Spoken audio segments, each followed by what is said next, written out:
All right, Neblio. Not loving that name. Neblio.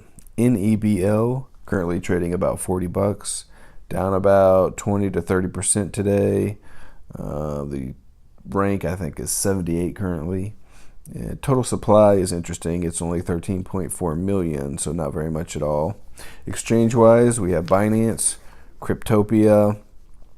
Just a FYI on Cryptopia, I tried to sign up a few days ago, and they weren't accepting new members. I think Binance was doing the same thing. Maybe Bitfinex was also on that list. So I recommend if you're only on one exchange right now, you may want to sign up for some others before they close their shop also to new members.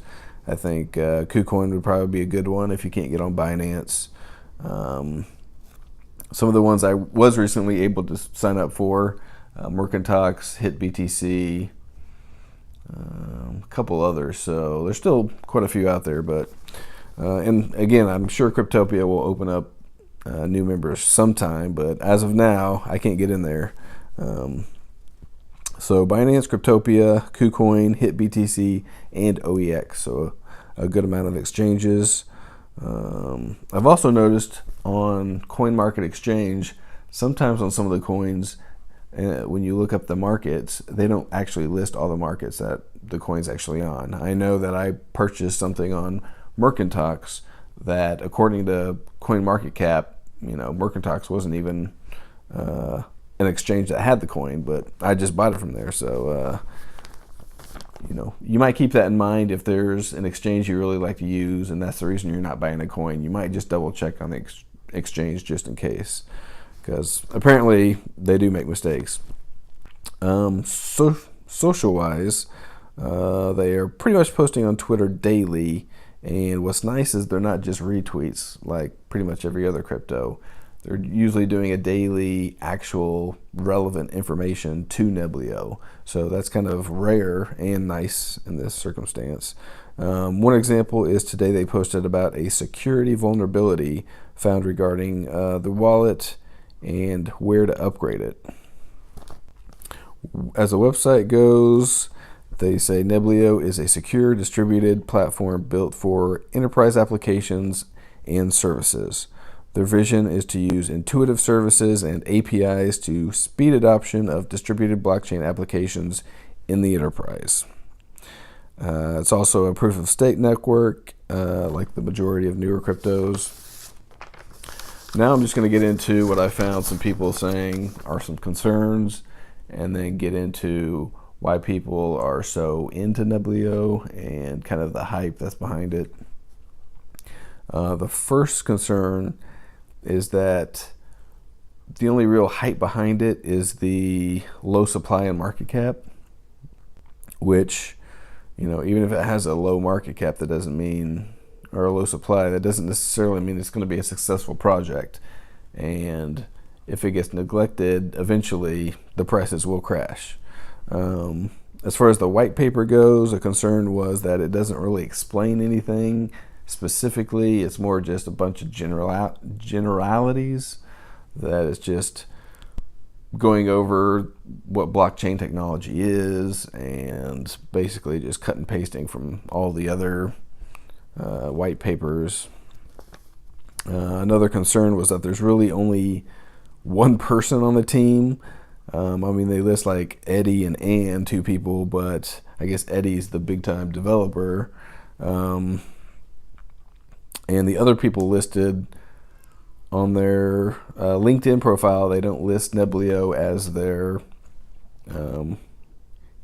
as their job. So they're probably really only advisors. So that would leave basically one guy doing all this work.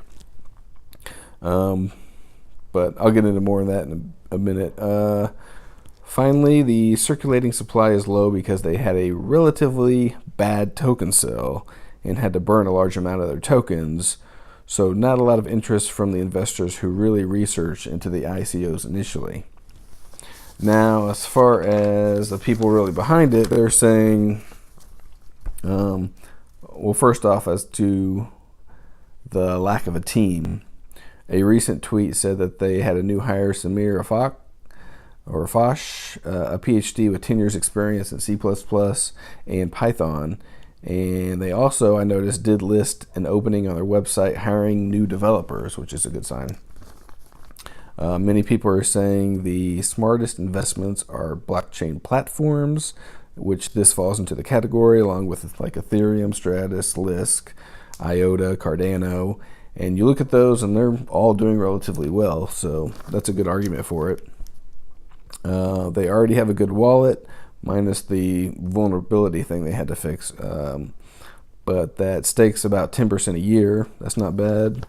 And then finally, that low supply, as I mentioned earlier, which does drive up the price. I mean, you look at IOTA at like $4, Cardano at like $1, and you see kind of a lower price. But I mean, 13.4 million will probably drive the price up quite a bit. Overall, the lack of a team so far is concerning, but it looks like they're trying to add people. Another concern was most of the websites and videos I saw about Neblio really were just big time hyping it up. And they're not really using new news or new information. It's all basically graphs. Look what this graph is doing, and I don't know. Just going solely off of graphs for a vast majority of this videos just does not look good to me. I want some actual information, some actual news on what they're doing and the steps they're taking to accomplish their vision. Let's see. But even with all these concerns, being on a lot of good exchanges and that really low supply, I mean, I think that's probably enough to get it to $100. I don't know if you guys have any thoughts on it or any good information. Hit me up in the comments. Let me know. I would greatly appreciate it. And as always, good luck out there.